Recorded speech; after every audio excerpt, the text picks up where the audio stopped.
Hey guys, this is Jessica Wilkinson, your awesome young adult services librarian, and we're in week 4 of talking about books that were published in 2020. Remember that you can still come into the teen space and turn in your nominations for our December 2020 book tournament. Alright, let's get started.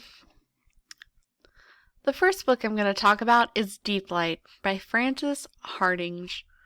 The gods are dead. Decades ago, they turned on one another and tore each other apart. Nobody knows why. But are they really gone forever? When 15-year-old Hark finds the still beating heart of a terrifying deity, he risks everything to keep it out of the hands of smugglers, military scientists, and a secret fanatical cult, so that he can use it to save the life of his best friends, Jelt. But with the heart, Jelt gradually and eerily transforms. How long should Hark stay loyal to his friend when he's becoming a monster? And what is Hark willing to sacrifice to save him? The next book is The Inheritance Games by Jennifer Lynn Barnes.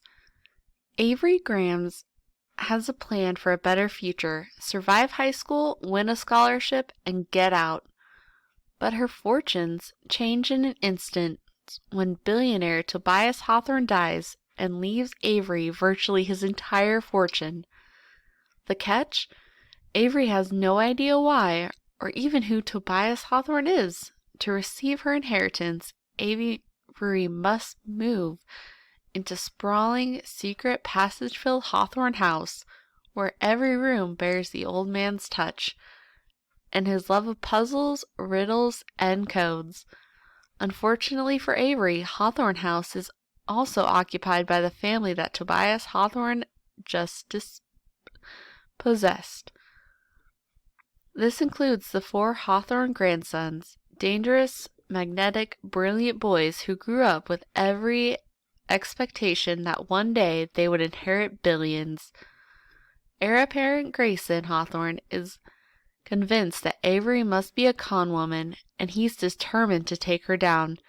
His brother Jameson views her as their grandfather's last hurrah, a twisted riddle, a puzzle to be solved. Caught in a world of wealth and privilege, there's danger around every corner. Avery will have to play the game herself, just to survive. The next book is Punching the Air by Ibiza Boy. Amal Shahid has always been an artist and a poet, but even in a diverse art school, he's seen as disruptive and unmotivated by a biased system. Then, one fateful night, an altercation in a gentrifying neighborhood escalates into tragedy. Boys just being boys turns out to be true only when those boys are white. Suddenly, at 16-year-old, Amal's bright future is upended.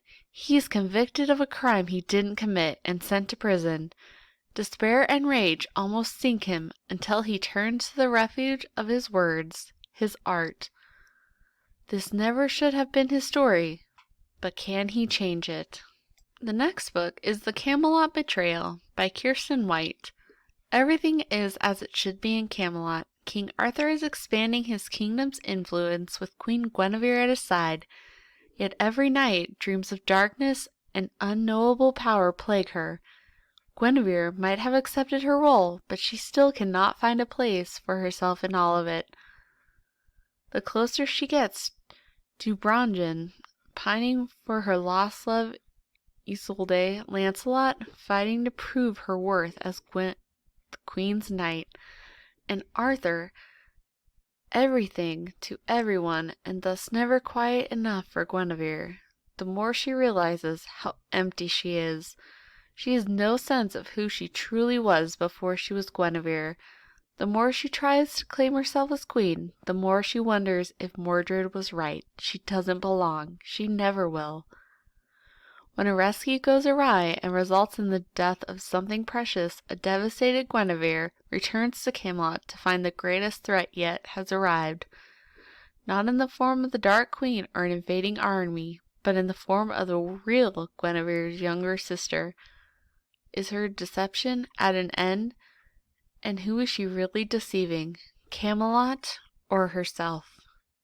The last book I'm going to talk about is Early Departures by Justin A. Reynolds.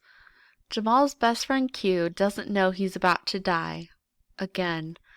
He also doesn't know that Jamal tried to save his life, rescuing him from drowning, only to watch Q die later in the hospital. Even more complicated, Jamal and Q haven't been best friends in 2 years, not since Jamal's parents died in a car accident, leaving him and his sister to carry on without them. Grief swallowed Jamal whole, and he blamed Q for causing the accident. But what if Jamal could have a second chance, an impossible chance that would grant him the opportunity to say goodbye to his best friend? A new healthcare technology allows Q to be reanimated, brought back to life like the old Q again. But there's a catch. Q will only reanimate for a short time before he dies, forever. Jamal is determined to make things right with Q, but grief is hard to shake. And he can't tell Q why he's suddenly trying to be friends with him again, because Q has no idea that he died, and Q's mom is not about to let anyone ruin the miracle by telling him. How can Jamal fix his friendship with Q if he can't tell him the truth? Thank you guys so much for listening. Next week will be the final week I'll talk about books that have been published in 2020, and make sure to come into the teen space and we can help you find any book you're looking for.